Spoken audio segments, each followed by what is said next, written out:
I never thought I'd make a billionaire lose his mind over me. He saw me as a game, someone to conquer and discard. But, honey, he didn't know black women don't play games. We win them. Now he's lost everything, and I'm just getting started. Hey everyone, welcome back to my channel. I'm Jade, and what I'm about to tell you isn't just a story. It's my life from these past 18 months. Before I get into the mess that became my reality, let me tell you a bit about myself. I'm just a regular girl from Detroit who grew up watching my mama work 3 jobs to keep a roof over our heads. Education was non-negotiable in our household. They can take your money, but they can't take what's in your head, my grandma would say. That mindset got me through college and landed me this executive assistant position at one of the biggest investment firms in Chicago. Now, I've always been the responsible one. The planner. The woman with a 5-year strategy for everything. Dating wasn't even on my radar when I met him. Michael. Just saying his name still does something to my chest.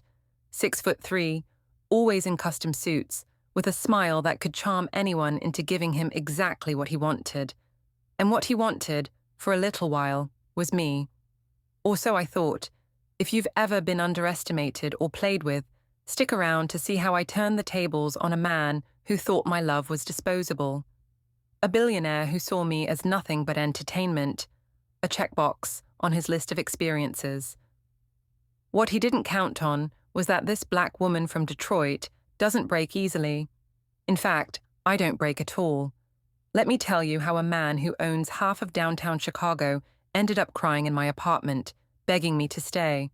Not because of his money, not because of his power, but because I showed him what real love looks like, and then I showed him what it looks like when it walks away.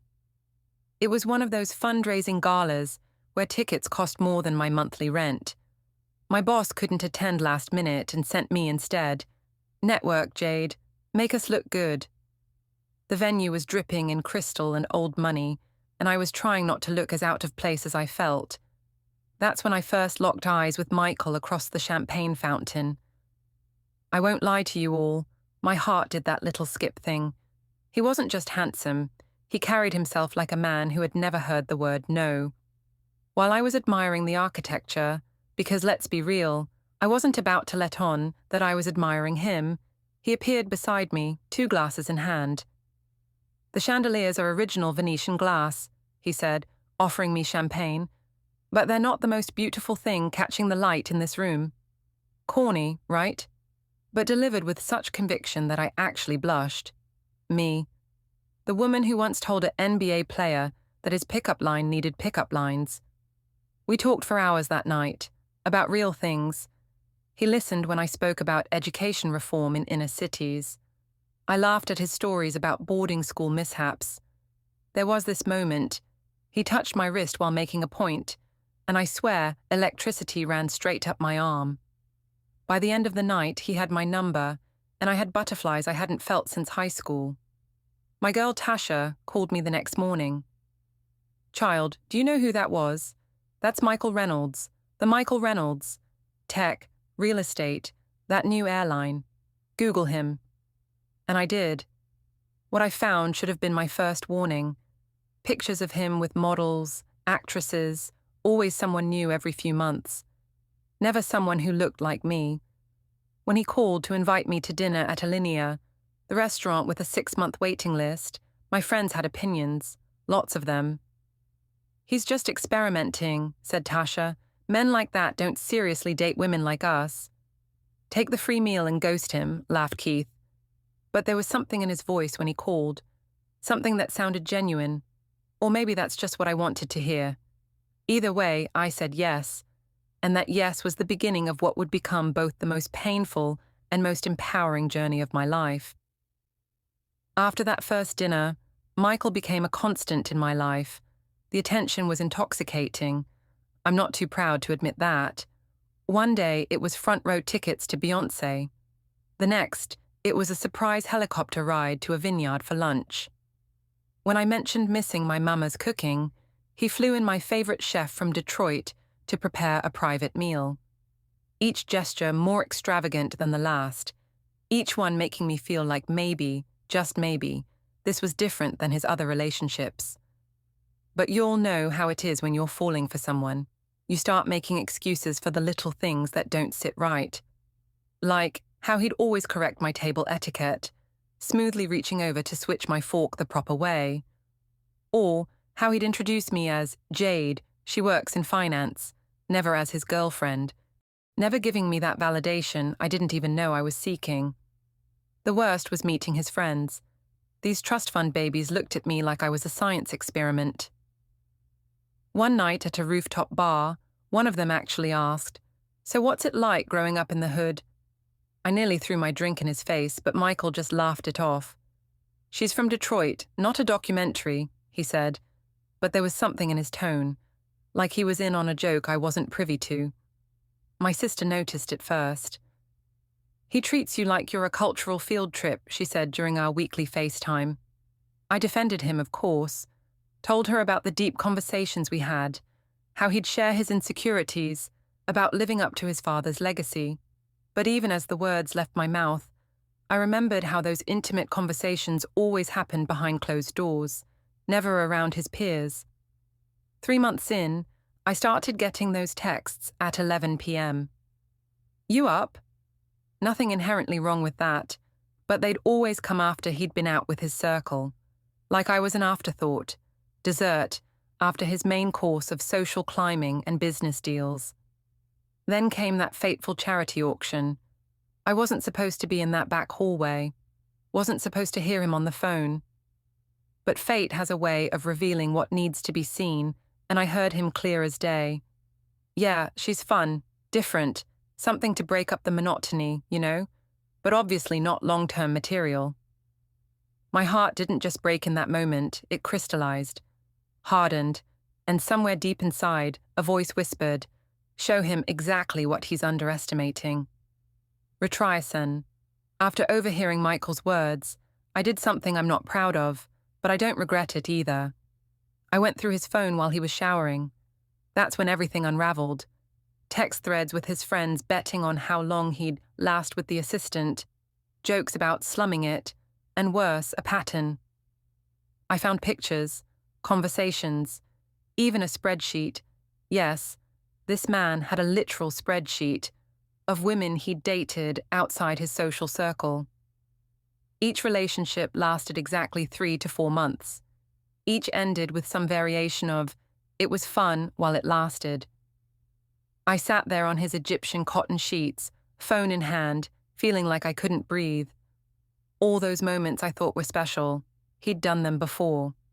That surprise weekend in Paris, he'd taken a nurse from Brooklyn on the exact same itinerary last year. The custom jewelry? There was apparently a jeweler on retainer for his situationships. When he came out of the bathroom, I was already dressed to leave. He knew immediately something was wrong, but instead of asking what, he said, "Don't tell me you're getting emotional. I thought you were different." That's when it hit me. He'd been testing me all along, waiting for me to get too attached, to give him an excuse to walk away with another notch on his belt and another story for his friends about how women like me couldn't handle casual. I didn't cry. I didn't scream. I simply said, "Different from what, Michael? The others you've collected like souvenirs?" The look on his face, shock, then anger, then that practiced smooth recovery. "Jade, you're overreacting.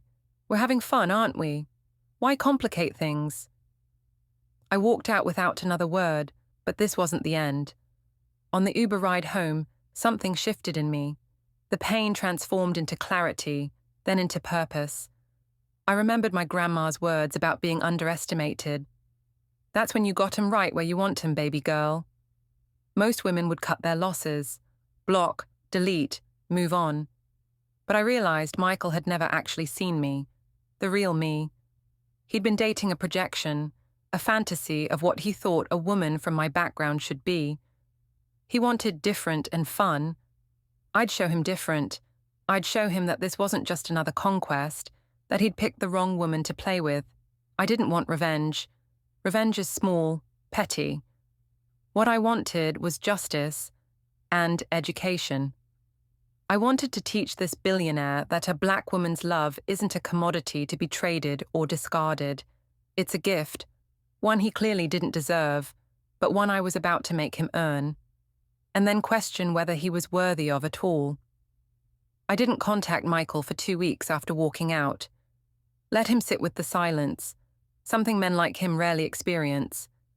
When he finally reached out, it wasn't with an apology, but with a casual, "Hey, stranger, dinner tonight." Like nothing had happened. Classic avoidance tactic. I agreed, but suggested a small Ethiopian restaurant in my neighborhood instead of his usual Michelin-starred haunts. The look on his face when he walked in, trying not to show his discomfort, but failing miserably, was just the beginning. That night, I didn't play the agreeable, impressed date he was used to. I asked him hard questions about his family, his fears, his failures.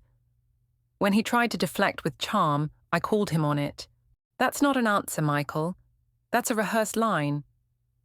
He was thrown off balance, but something unexpected happened. He actually started opening up. About his father's emotional distance, the pressure of the family name, how exhausting it was maintaining the perfect image. For once, I wasn't the one being studied and analyzed. He was. This became our new pattern. I'd suggest experiences that pushed him out of his comfort zone: community garden volunteering, spoken word nights at black-owned bookstores, Sunday dinners with my loud, opinion-filled family. Places where his money couldn't shield him, where he had to rely on authenticity alone. The transformation wasn't immediate. There were moments he'd slip, make some tone-deaf comment about being the only one in a space, not realizing the irony as I navigated his world every day. But slowly, his perspective began shifting. He stopped checking his watch during conversations about real issues, started asking questions instead of making assumptions. One night, after a heated discussion about gentrification, where he actually listened to perspectives besides his own, he looked at me differently. "You're changing me," he said quietly. "No," I corrected him. "You're seeing me for the first time. And maybe yourself too." What he didn't know was that I was keeping one foot firmly out the door. I hadn't forgiven him. I was testing him. Every time he showed genuine growth, I'd think, maybe, just maybe, this wasn't just an act. Then he'd say something revealing that old mindset, and I'd remember the spreadsheet.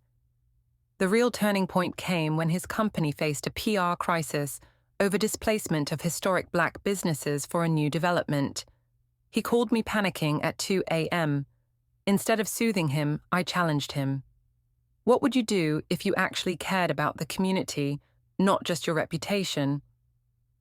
That night, we stayed up until dawn reimagining the entire project. Me, teaching him about community investment models and cultural preservation. Him, actually listening, taking notes. The next day, he called an emergency board meeting and completely restructured the development, bringing in local business owners as equity partners. It wasn't just talk, he was actually changing. And despite my best efforts to keep my emotions in check, I was falling for this new version of him. This man who was learning that real power comes from lifting others, not conquering them. 6 months after I walked out of his penthouse, Michael and I were sitting on my tiny apartment balcony. The same man who once complained about thread count was now perfectly content on my second-hand patio furniture, helping me repot plants. That's when he said it. "I need to tell you something I should have said a long time ago." My guard instantly went up. This was usually how the ending began. But what came next shocked me. "I was going to end things with you that night you found the messages," he confessed. 3 months was my limit. You were becoming too real. Too important. He looked away, hands still covered in soil. "I've been in therapy twice a week since you confronted me, trying to understand why I kept creating these artificial expiration dates with women who challenged me." The vulnerability in his voice was something I'd never heard before. This wasn't the polished billionaire speaking. This was just a man, terrified of being seen. 2 weeks later, his company faced a hostile takeover attempt. The old Michael, would have approached it as a war to win at all costs. Instead, he asked for my perspective. I suggested a community-focused counter-proposal that would preserve jobs and prioritize ethical expansion. When he presented my ideas to his board, giving me full credit, they were skeptical, until the strategy worked brilliantly. The takeover was defeated, and Michael's company emerged stronger, with a refreshed public image focused on community investment. At the press conference afterward, a reporter asked about the unexpected strategy shift. Without hesitation, Michael said, "I have to credit my partner, Jade. She taught me that sustainable success comes from lifting communities, not exploiting them." Later that night, at a celebration dinner, he slid a small box across the table. My heart nearly stopped, but it wasn't a ring, it was a key. "This is to my office building," he explained. "I'm creating a new community development division, and I want you to run it, not as my girlfriend, but because you're the most qualified person I know." I didn't answer immediately. Part of me wondered if this was just another elaborate game, keeping me close on his terms. But his next words changed everything. "You don't have to say yes. You don't even have to stay with me. I know what I did, how I viewed you, viewed women like you, was unforgivable. But meeting you forced me to confront the emptiness I'd created. Whether you're in my life or not, I can't go back to being that person. You showed me what I was missing by treating people as experiences rather than equals." That night, I realized the lesson wasn't just for him, it was for me too, about knowing my worth so deeply that I could walk away from $1 billion if it came without respect. About having the courage to demand better, not just for myself, but for every woman who'd come before me in his life, and who might come after. So, where are we now? Michael and I are still figuring it out day by day. I did accept the position, on my terms, with my vision. As for our relationship, I'm cautiously optimistic but still watchful. Some scars take time to heal.